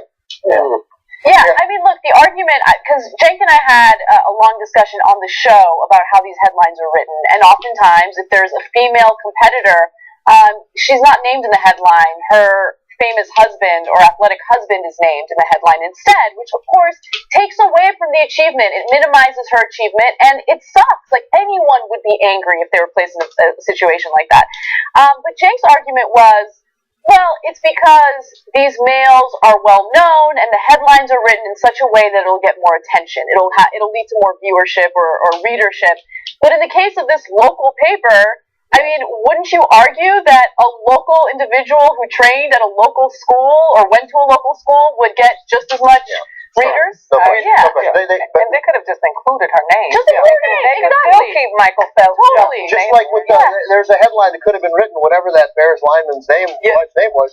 Who, of course, I don't know either, but I don't know the Bears lineman either. Corey But you could have said, you know, Anna Kasparian, wife of Bears lineman Christian Lopez. Yeah. Well, you know, like, you can get them both in. Yeah, the only Can you imagine if I did something on the show that got attention and people wrote the headline like, wife of former baseball player Christian Lopez? I would fucking lose my mind. I only refer to you to that as that going forward. The only devil's advocate I will play in that situation was it was the Chicago Tribune posted that, and he plays with the Bears, so they were trying to make some sort of Chicago connection, right? So that I understand, but if you watch the DYT Sports clips, I'm ripping apart left, right, and centre the coverage of it, because I'm sure JR will agree as well. Like, just the overall naivety of our coverage is so focused in, because it's not mainstream sports, because it's not American football, it's not basketball or baseball, and we almost will disregard the effort that these Olympians have been putting in so that they can get their moment in the spotlight. Like, you can't take 10 minutes away to really do some more research and figure out the names and what their particular sports are, so that you can take a break from LeBron James' statistics off season when he's eating breakfast. Like, who cares at the moment? I think he had 2 eggs, bacon, I'm not sure exactly. No, and the sexism is disgusting with the Olympic coverage. That will you twirl around for us one time? Like, the things that they say to the women is just, it is, come on, man. Like, we're Did they ask about 2016. Yeah, there's a whole there's a montage video of all the sexist things that have happened. And one reporter tells the woman, "What will you twirl around?" I remember that was the last time we covered the Olympics. And I remember, I don't know if this occurred during the Olympics. I apologize if my memory is not accurate here. But there was a volleyball player who had a breast reduction surgery, and that was it. That was the only thing that reporters wanted to talk to her about, her breast reduction surgery. Didn't matter how she performed, didn't matter how athletic she was. It's incredible. So, yeah, look, there are certain things that women get more attention for, and it's frustrating because that, again, minimizes their achievements and their accomplishments, especially when they're succeeding and they're winning these medals. And to what Ida. I had it. You got it. We just met right before the show. My defense. So what Ida said is I think needs to be emphasized, because there's no historical context here, right? There's not just swimming pools, as you brought up, and not just the beach access, but in 1987, which was the 40th anniversary of Jackie Robinson breaking the color line in baseball, famously, the general manager of the Los Angeles Dodgers, which was the organization that signed Jackie Robinson and had been sort of the best at black athletes on the field and an overwhelmingly Latino fan base, significant Latino fan base. And he goes on Nightline and very famously talked about why there wouldn't be a black manager because they don't have the intellectual capacity to manage the game. And then, as dumb as that was, it got dumber because he said it's like swimming. They have no buoyancy. Like this is the GM of the Dodgers, you know, and a guy who had signed black players and signed them because he thought it was important that we went out and brought Latino and black and brown players into the majors, and just no one had told him, oh man, your skin color doesn't affect whether you can swim. Weirdly, pigmentation doesn't affect the ability to stay up in water. Not to mention that we've been swimming here for a very long time. That's right. Latino, black and brown alike. Those Cubans that came from that fell off the boat during the Mario boat lift, they had to swim part of the way, and there was a nice little boat ride that came from Africa where some people had to do some swimming on there too. So I think it's so interesting. But yeah, it's all about historical. But making Simone Manuel's triumph in the pool again a moment of particular celebration. That's just one thing. I'm sorry, it was way too long enough. But this is the one part about it. When someone says, "Oh, it's a racist thing to do," when you ignore her and put up Michael Phelps, in that particular picture we had, he wasn't in the image. Who's Michael Phelps? Where is he? Who cares? Put his name out there. If your thought is for click purposes, let's get more people reading it. Yeah, whatever. But that shows sometimes when you're racist and sometimes when you overlook people, it's not just because you go, "Oh, I hate those N-words." What happens is you overlook their existence. They don't matter. They don't matter so much you didn't realize that they don't matter. So it's not always just this anger. It's just you miss it because you don't even care about their shit. Yeah, you don't see them. So they say, "I don't see color." That's a problem. Right? Yeah. You should start seeing it and understand and recognize it and understand what she did and the greatness that she had. Yeah. They don't like to do it. All right. Let's talk about some drug use within the Olympics. All right. Is this a Michael Phelps story? Michael Phelps is involved. Yes. All right. Russian swimmer Yulia Efimova was asked a question that really struck a nerve. Now, if you guys can remember, she had to face a 16-month suspension after she tested positive for performance-enhancing drugs. Now, of course, that suspension is now over, and she's competing. And during a tumultuous press conference, she was asked about whether or not she should have been banned for life because of her drug use. Okay, so during a contentious press conference after she won the silver medal in the 200-meter breaststroke, she answered the question by saying, what would she say about Michael Phelps? She continues, of course I'm not for doping, but I've never used it on purpose. But I know there have been very many occasions where people do it because they don't know or because they're stupid or naive. Of course, she also says, let's go to graphic 9B. There always should be another chance. When you are driving a car and break a rule, you get only a ticket. You don't lose your license for life or get put in jail. So she was, basically talking about Michael Phelps and his, that picture that went viral of him taking a bong rip. Kind of made me like him more. And then, he also got a DUI, which don't drink and drive, obviously. And so she's like, what's up? How come he's not facing any criticism? And I am. Why am I still dealing with this? Now, of course, you can make the case that on one hand, you have someone who is taking performance-enhancing drugs, and on another hand, you had someone who is taking unenhancing drugs. Exactly. But nonetheless, it's an interesting, comparison. What do you guys think? I think that she's wrong on every level, and I say it with a degree of I don't get this Michael Phelps thing, but I get it. He's great, but he's won like 22 medals. He's won like 22 medals. First of all, one quick thing I love most about swimming, and I love all the swimming things, is when they talk about the team. I mean, it's not a team, man. You're just swimming. There's nobody else on the team. It's just you. No, the difference between taking weed or drunk driving has nothing to do with competition. The performance-enhancing drugs are the sanctity of the competition and the fairness of the competition. So it's different. That said, so here's how you deal with questions about a lifetime ban. You say, I got punished, and now I'm back. That's it. And you get to come back. She got punished. She gets to come back. Okay. Probably going to piss off a lot of people, but I'm from Scotland, I don't care. So, because I'm not part of the state. Right. You're right. So, I'm going to step off the Star Spangled pedestal for a moment, right? Which I think a lot of people need to for a second. So, her response is asinine. It's ridiculous. Weed and alcohol is not going to enhance your performance.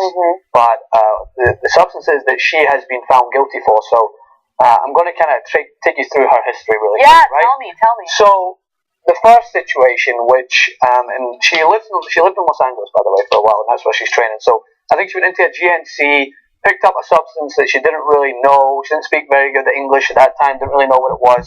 And that could all just be an excuse, by the way. I don't know the actual facts, but this is what her trainer and everything said. And then she was found guilty for that, having a trace of performance-enhancing drugs, and she was banned. The ingesting of a substance that you don't expect to be a performance-enhancing drug is very similar to Jessica Hardy, who, as we know, US swimmer, who in 2008 was banned. And then she came back, went to the London Olympics, medaled twice. No one was splashing water on her face. No one was booing her around the stands. No one was treating her as some sort of convict that had just been allowed to just come in and participate. The way that this swimmer's been treated, I think, is unsportsmanlike. In and around the pool, she's getting splashed water, she's getting booed. People aren't looking on the eye right. There's over 200 other athletes that were allowed to participate in the Olympics because the drug that she had taken for the second time, which again she might have taken knowing well that it actually has the ability to enhance your endurance and has the ability to help you in many different ways. The drug is meldonium. Yeah, the drug, that was the first drug. The second time is meldonium, and that's one that Sharapova, the tennis player at the moment, is banned as well for that. So because it was only implied in January of this year, there's cloudiness on how long it takes to get out of your system. So they basically just allowed for many athletes to participate in the Olympics because they didn't know if the system was in their drugs before, it was in their system before it, or it was after the situation. So there is still some cloudiness, but that could all just be made up to prevent the fact that she has actually taken drugs in the past. So I'm not making an excuse for her response. Her response is ridiculous. She shouldn't be bringing Michael Phelps, the most decorated Olympian, again into that conversation. But her treatment outside of it, I think, has a lot more to do with where she's from. You think this is Trump's fault? Absolutely, because he rolled with Putin and that's his bitch. Yes, I get it. I see where you're going with it. So, the Jessica Hardy to a story we didn't get to do today. I love it. And again, I know it's going to get a lot of hate from the patriotic. But I'm with you. And that term you said, that Star Spangled Pedestal, I completely understand what you say when you're saying that, because American athletes in the Olympics are revered to a degree that is, enviable for other athletes. But she needs to get a better PR person. The whole excuse about if you drive a car, what you do behind the car? If you hit somebody, you can go to jail. Yeah. If you crash another car, it's not that cut and dry. And if you go to GNC and you take something, you are an Olympian. Yes. You have to be very particular and specific about what you put in your body. I didn't even know you could get performance-enhancing drugs. Well, it's the whole parts of it. Again, every person who does a positive in the history of the world bought it accidentally at GNC. And I'm not saying that's the thing. I'm not making nobody shot it into their arm. They all bought it at GNC. What I'm saying is Jessica Hardy in the 2012 Olympics, and she said that she ingested it without knowing. That was the same excuse. It's just written in paper. Oh, I got found guilty for PADs. All right, no, I had no idea what was going on. But then because she participated in 2012 and she had time to kind of clear her name, no one treated her any differently. But and I think that's all I'm saying. That everyone dopes and then just allow it. Let it go. But I remember Haas had made that point on the show, and I thought it was crazy, right? And I was like, this is such a dumb point. Like, what are you talking about? But no, at this point, I'm tired of having conversations about who's doping, should they dope, when did they dope, did they dope before, did they know when they dope? Like, how about they all dope, and let's just move on with our lives. That's true. I mean, it's true, but that's true that many people think that, except they don't all dope. I mean, and so. Well, many of them. I was married to a professional athlete as well. Many of them do. Yes. There are levels of doping. Clenbuterol versus something at GNC. I want to know who's splashing water in her face. Is the same people who gave her the same person that the swimmer who wasn't looking at her, the king that wasn't looking at her in the press conference, and it was just kind of this vindicated. That Lily King thought she should have been banned for life. And so the same standard should obviously apply to her. But there are villains and heroes, and the villains and heroes sometimes it's all mythology, and sometimes it's earned. I got it. But sometimes the villains are Americans, and certainly the rest of the world sometimes the villains are Americans, and that's okay. But the Eastern European countries, there's a rich history of cheating, which especially before the fall of the wall. So, I mean, you know, there's no question that the East German women were cheating for years and years and years. When you look at the list. So the level of skepticism for Russian athletes, especially Russian athletes under Putin, is probably higher. One great thing, and I just wanted to read what she said because I love what she said because it makes me like her. And since we, so I wanted to end at least where we think that maybe Yulia Efimova is human. Sport has helped me tremendously to stay calm. Maybe on the surface I appear calm, but inside everything is just boiling. I learned to control myself. But when I was a kid, I would just burst into tears. Now I just stay calm. What are you going to do? So, yeah, that makes me think maybe you're one of the 3 people who did buy it at GNC. I don't know. I feel like that sounds really unhealthy. She should really express herself. Like let it out. Yeah, like, because I feel that boiling sensation all the time, and I gotta let it out somehow. Alright guys, we'll take our first break. When we come back, non-Olympics related stories, including a lesbian couple suing New Jersey for their fertility laws. Really interesting discrimination case. Stick around.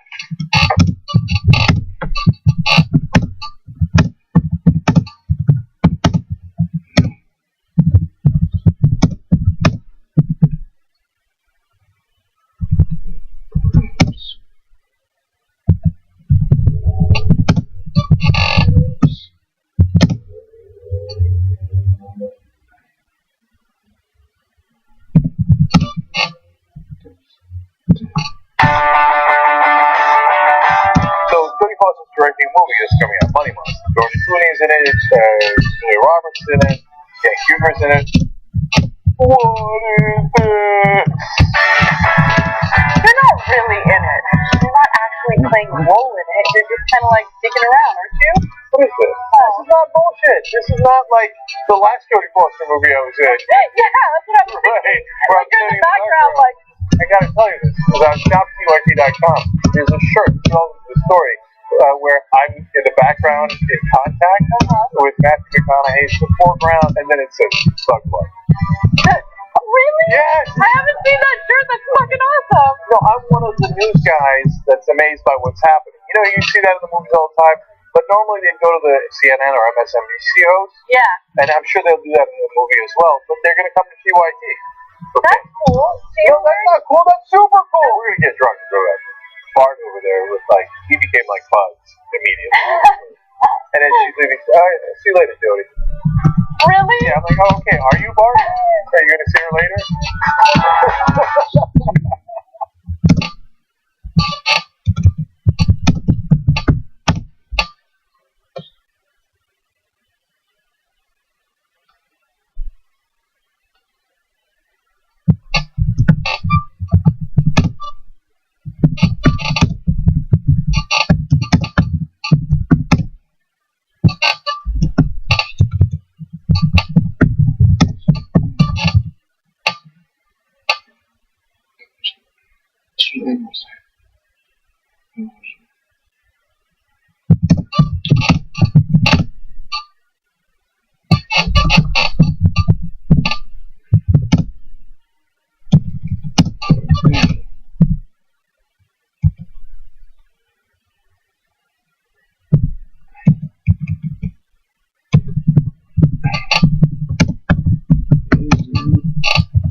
Francis, Ben, and Ida with you. Alright, so I want to read a few TYT lives. Chris Allen says of Simone Manuel, she's a history maker, and no one can take that away from her. Yeah. Okay. Henry the engineer says, if it's an honest mistake referring to the headline in that story, then the problem relates to news organizations looking to make clickbait over good articles. Alright, Dan's Mon Arbre says, nothing Phelps has done athletically is as important as what Simone Manuel accomplished socially last night. All right. I mean, they're both important. And they don't need to be. They don't need to be in competition. Yeah. Well, and I think the responsibility of there's always a social responsibility with people of color when they make an accomplishment that they can't just enjoy the moment, savor the moment as an athlete. It's like, everybody has to meet this Muhammad Ali bar where Muhammad Ali, volunteered for that. That was his calling. Everybody doesn't want to be a social activist. Maybe she just wants to swim. But I had sympathy for to some extent, to enormous extent, for O.J. Simpson in that documentary, young O.J. Simpson, in that documentary, because who doesn't have sympathy for O.J. Simpson? Because in that moment when led by Muhammad Ali and then Kareem Abdul-Jabbar and Bill Russell and leaving one guy out, Jim Brown. That these guys take these important stands, and OJ was like, I just want to play football, and I'm like, you don't, just because you're in this situation, no one's asking Paul Hornick, great white players, to take a stand. Like, if he wants to just play football, then he should be allowed to just play football. And when the white ones take a stand, nobody even takes notice. Like the white guy who was at the Olympics, when the black dudes did that, they didn't care about him until after he died. I just think there's such a great penalty for people of color when they have success, and I heard that on Fresh Prince of Bel-Air. But it's true. It was a whole story. Like there's so much that you can't. You got to be really careful because there's always somebody lurking and waiting to hold you accountable for something. And I do think the headline was wrong, whether she wants to be an activist or not. But I do think that she should just be an athlete that was enjoying the fruits of her labor. Yeah. And that's enough. That's enough. You don't have to be a black person and carry the weight of the world on your shoulders all the time. She is enough just being great at what she did. Yeah, it's interesting. I feel like a lot of people expect things from public figures in general, right? But especially those who are minorities. But oftentimes, as they're holding these individuals at such a high standard, like, I question what they're doing for movements that they feel so passionately about. Yeah, a lot of the time it happens in the entertainment industry as well, and a much lower case when you see someone like, I don't know why this example is off my head, but like Zayn Malik of One Direction, when people were calling him out to ask him to speak out on things that matter when it came to either going with the Black Lives Matter movement or anything else, and they're calling out for someone that like him to use his platform to speak out on something. And then what that does is it poses a question to him to make him feel like, I need to speak out on this. I feel obliged to do it. And then what he does is either he'll go one way or the other, and either way it'll be taken all out of context. Yes. And before you know it, that there is news itself, not what's actually going on, not the movement, not the crucial pieces of information that should be taken and should be acknowledged and should be understood. Instead, they're calling out for people in positions of power with a platform to almost choose a side whenever they've got their moment of fame. Like, I was going to ask, do you think that this athlete will face backlash if she didn't use her platform in a way to kind of stand for something, stand for a message, stand for something and put a message forward? Or would she be allowed to just take a moment and appreciate what she's accomplished, basically? She's already standing up for something. She's being an exceptional young woman who did something great, not just athletically, but academically. And that is what people who don't want to be activists do to move the movement forward. Yeah. And I do split sometimes when it comes to people of color and things with Black Lives Matter.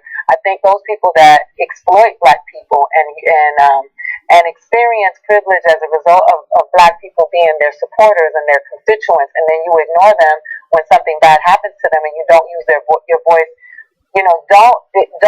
I got a lot of backlash for what I said about Zoe Saldana when it came to the Nina Simone thing. People were like, "You're Latina, you're a traitor. She should be able to play whoever she wants." And I said, listen, Zoe Saldana became famous because of Drumline and Guess Who? Those are black movies. You don't let your privilege allow you to forget the people who put you where you are. And I think that when it comes to people of color, like, don't exploit them and then ignore them. Now, that's one thing. But for her, I think she's doing everything that she's supposed to be doing. She's being exceptional.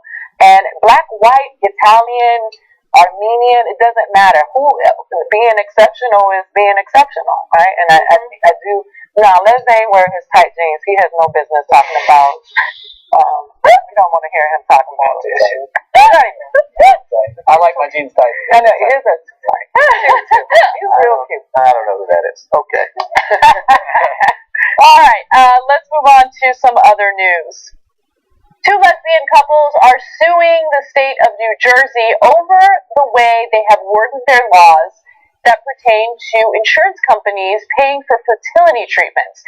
Now, these lesbian couples are attempting to conceive, but apparently because of the way these laws are written, insurance companies would not pay for some of the treatments that they've gotten in order to conceive children. According to the suit, the women were denied insurance coverage for their fertility treatments because of the wording of the New Jersey law that requires women to prove their infertility not only through medical diagnosis, through unprotected heterosexual sex.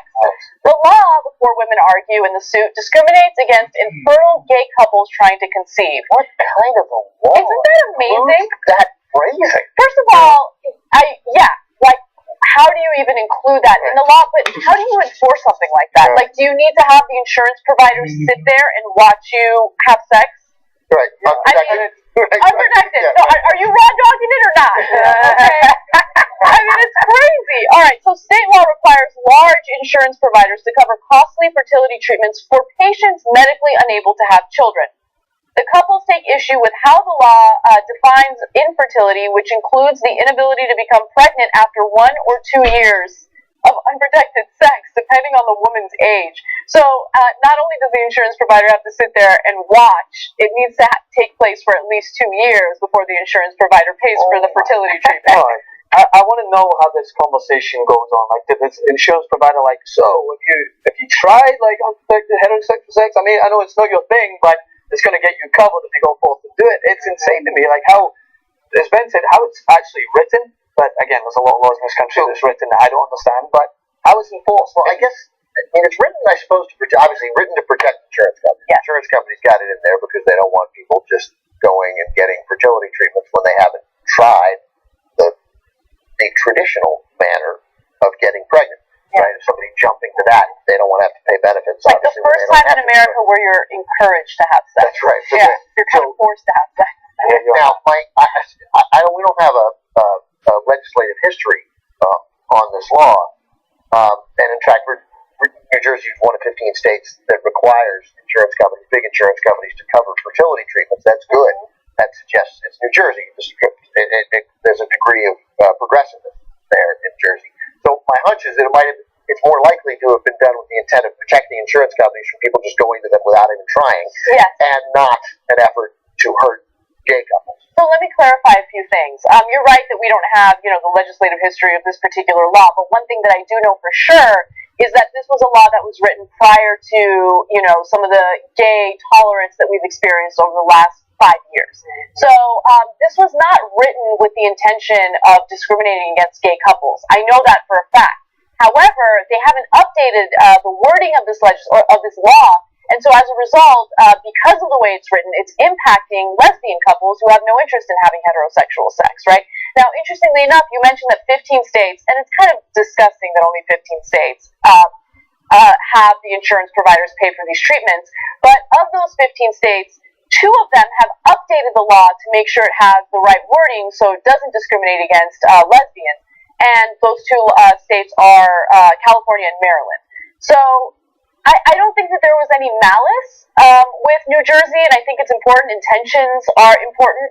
I just think that it's time for them to update their law and ensure that, these couples get treated the same way that other couples get treated. Or these laws were written by a bunch of dudes who get off on sex with lesbians. Maybe. That could be a possibility. It sounds a little... they're enumerated laws. They're all over. I'm from Florida, where it's against the law to have sex in a hotel. It's against the law to have anal sex. It's against the law to have sex with someone in a hotel if you're not married to them. There are a bunch of old, antiquated laws that never got updated. But the great thing is that there's a lot of morality and good behavior in Florida. I've just learned I'm not welcome in Florida.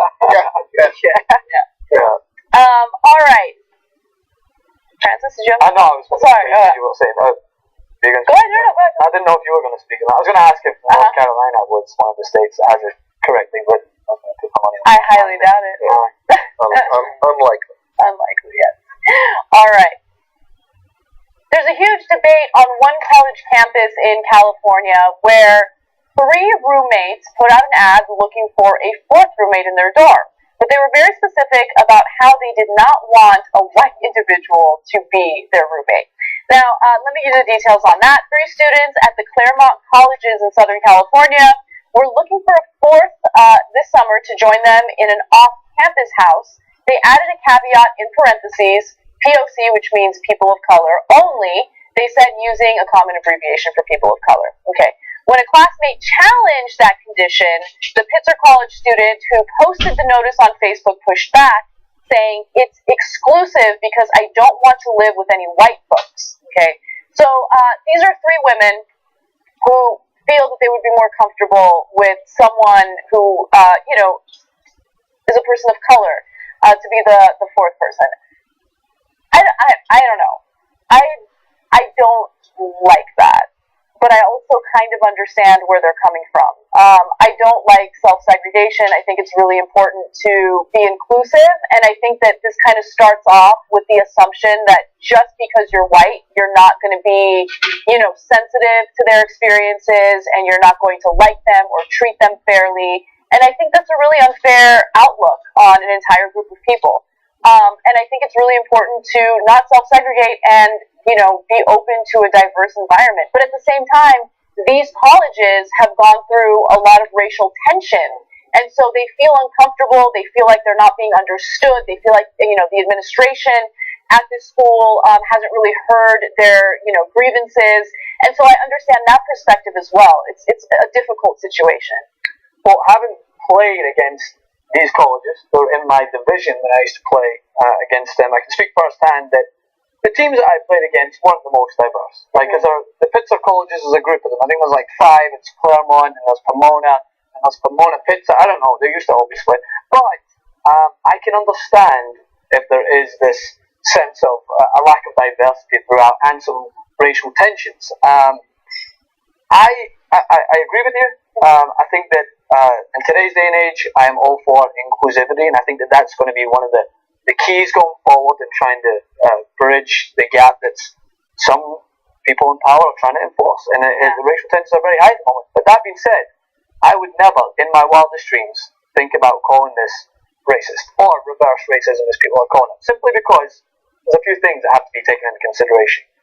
People of colour have been involuntarily segregated in the past. They haven't been given the choice, whether it be on buses, whether it be in houses, whether it be in schools. They haven't been given the choice to choose where they would like to be, or the people they would like to surround themselves with. They've been told, this is where you're going to be, and you better like it. Yeah. That's it. So, even if I don't agree with it, I would never turn it round to make it seem that white people in this situation are being excluded in a negative term, because or victimized. They're victimized in that situation, because we're not at any liberty to make that call, because in this day and age, specifically in this example, they have the right to choose. And I'm not saying that you have to agree with it, but to call it reverse racism needs to stop, because it's not. That's not the purpose of this. And it's also interesting because this is an off-campus apartment, whatever it is. It's not a dorm. So let me just clarify the word that I used in the beginning of the story. Since it's off-campus, it is important. And we all get to decide who we live with, Now, I wouldn't put out an ad saying, I'm looking for a male roommate, only Latinos apply, even though that's what I really want. But, but nonetheless, I think that, what we want more than anything is to go home to a place that we feel comfortable. Yeah. And so I want everyone to have that, that advantage, that privilege. But at the same time, what I would ask is that we all kind of stay open-minded, because whether or not we've had, bad experiences with a specific group of people, that group of people doesn't define everyone in that race. You see what I'm saying? And so I would hate to think that because of some of the terrible actions of white individuals in this country, that someone would look at me and think, oh, that white girl doesn't understand me, that white girl probably doesn't like me, she's probably going to discriminate against me. It's just not true, And so I just want people to be a little more open-minded, and I think dialogue and having calm conversations about this is the most important thing to do, and not get so angry. It's really to do this. I mean, we've all had roommates. I don't know how much you guys have. I feel like Ben, you've probably never had a roommate in your life. I've had more roommates than any of them.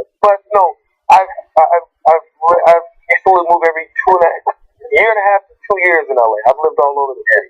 And I've gone through the roommate situation. I've had some come in. I've been the one trying to get accepted. I know when I've been turned down, first because I was a guy, number two because I'm a black guy. I know when that's happened. I'm like, okay, actually, I don't want to live there. If you don't feel comfortable with me there, I don't want to be there either, right? And there's been times when someone wanted me in, I was like, yeah, no. And it's okay. The only thing is just have your makeup that you want. Don't go advertising it. It's just gonna make you look a certain way, right? I had a roommate, a friend of mine I went to college with, and we had a female roommate come in, and she thought he was gay. So she was, oh, I'm ready, I'm moving. There's a good place. It's where it is, and it's a gay guy in here. And once she moved in, she's like, oh, you're straight? Damn, I don't want to live with a straight guy. I want to live with a gay guy.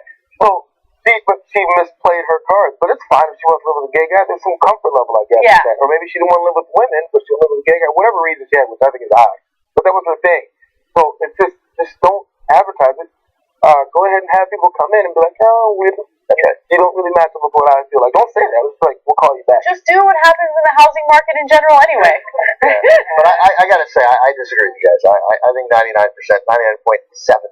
of all claims of reverse discrimination is nonsense. Completely. Well, I said that. Right. This is in the 0.3%. Like, I don't know, it's official. I'm not seeking that nobody gets to sue them and no money gets to change hands because there's no real wrong. No, we don't have a poor white girl who is denied housing and now can't stay anywhere. There's no real victim in the eyes of the law here. The degree to which this is uncool gets to me. Like, if you want to do that and you're allowed to do it, you have only one solution, and it's to do it the J.R. Jackson way, which is just wait until a black or Latino girl shows up, a Latina girl shows up, and then take them, right? But, say everybody else will call you. You put out an ad, man, that is an ugliness that harkens back to, which we know still goes on, but went on in the 50s, 60s, 70s, 80s, and 90s to an enormous extent of redlining and keeping people out of neighborhoods. 2012, 2013, 2014. I got it, but we've addressed it. We've addressed it legally. The law has addressed it. Congress has addressed it. The courts have addressed it. It's now against the law. Yeah. I don't know, man. To me, it just strikes me as massively uncool. It's not whether you can agree or disagree. I don't think this is a good message to put forward. I only qualm is with the term reverse racism. I can't bring. I went with myself reverse discrimination. I know, but I tried to find some sort of context as what people were doing to respond to this, and it was like, this is reverse racism. This is racism towards white people. And again, I always pose the same question to someone who will come at me with that sort of argument and be like, I don't understand fully how you can comprehend their frame of mind because you're not in that situation. You've never had to second guess whether or not the person that you are coming to talk to or not, because the colour of their skin, has your right intentions. Like, just because historically that has led up to this situation. I agree. I wouldn't call it reverse discrimination. I would just call it discrimination, because that's only giving us the onus that discrimination belongs only to white people. That's racism. That belongs to y'all. But what I will say, this seems emotional to me. This seems like an emotional movement. And as a comedian, when we go out to colleges, a lot of comedians don't want to perform for colleges because there's this heightened sense of sensitivity right now that is really, I guess, more visible than ever because of social media, and they have so much of an outlet. Well, I don't excuse discrimination or behaviors that are, rooted in this is rooted in pain. But what I will say is, when you are on a college campus, I went to Florida State, a predominantly white school in the South, and you always feel like everything belongs to white people. Like, and you're always the odd man out, and people don't see you for a person. They see you as a person of color. I mean, I remember a woman at the financial aid office arguing with me and refused to give me my check because my birth certificate had a W on it. And she was so bothered by it. And she was like, this is fraudulent. And I'm like, well, I was born in Boston. And in Boston, Puerto Ricans, they round you off to the nearest color when you're born. And if you look whiter, you're white. If you look blacker, you're black. Take that up with Massachusetts and their racist ways, but anyway, it's just so insane. It is ridiculous. So what I do believe now is that this movement of young people of color on these college campuses trying to find their power they put these Black Lives Matter signs up, and then somebody goes and erases the black and put all on over it, and they're trying to make these movements. So in any opportunity where they feel like this is something I have the power in, I'm not going to let a white girl move in here, because under other circumstances I probably wouldn't have a choice. I wouldn't say that it's excusable behavior, but as Bill Maher said about what's going on with the police, I understand. You know, and I salute you so much for understanding that racism is something that we cannot employ, because if I was a racist, then white men wouldn't be able to read till they're 40. And that's racism, is being able to hold a group of people back. And I just think that this is them owning the little bit of power that they feel. And I'm not saying that I think it's okay, because there's 3 women of color in a house. Y'all can let a white girl do that. I think collectively that is the consensus. Is that we're not saying it's okay. We're not saying that this sort of behaviour should be applauded by all means, but it's exactly another side. I'm not going to condemn it when I don't understand. I understand what could have went into this decision being made, but I don't understand the way they're thinking. I think they're denying themselves an opportunity of growth. And it's heartbreaking that it's in college. But it's heartbreaking that it's in college, because that is an environment that you want to see inclusivity be posed at its highest level. Right? That's where you want. That's what I did a lot of my growing up. That's where I identified or tried to identify with as many different cultures as I could, because it's an environment that I believe sculpted me as a person, and I loved mixing with different races and different cultures and trying to find out what made that person the way they are. And I love that about college. So this is a little heartbreaking that it's in that environment, because it's to try and include people so that this generation, if you have a Trump in power, they're going to revolt against it, because they know they can associate themselves with every single group that they kind of form their own persona with. But I can say one last thing, because I think, like JR, I think the ad is a mistake, and I agree with you. You were too you were a little too thoughtful for the show, so we need to scale that back. Next time, try not to bring it quite so much. But by the same token that the ad is nonsense, like the girl who wants to sue. Come on. Yeah, that's insane. Let's move on with that. And I'll tell you what, the greatest thing about me in college is that I did live with a white girl, and she stole from me, and it was awesome, because I got to say that the white girl did the stealing. Hey! All right, Ida Rodriguez. I'm like, I don't want to mess it up. Ida Rodriguez, thank you so much for joining us. Tell everyone where they can find you, social media, projects you're working on. FunnyIda.com. On September 9th, I'm taping a comedy special, an ensemble special for HBO at the Avalon Theater here in Los Angeles. You can find me on Twitter. I don't battle rap with bitter balls on Twitter, so if that's your thing, you can waste away. Scott Baio knows better than anybody that I don't battle rap on Twitter. Funny AIDA, and that's my website. Love it. All right, Ben Mankiewicz, Francis, I'm Anna. We'll see you guys next week. Have a good one. Good one.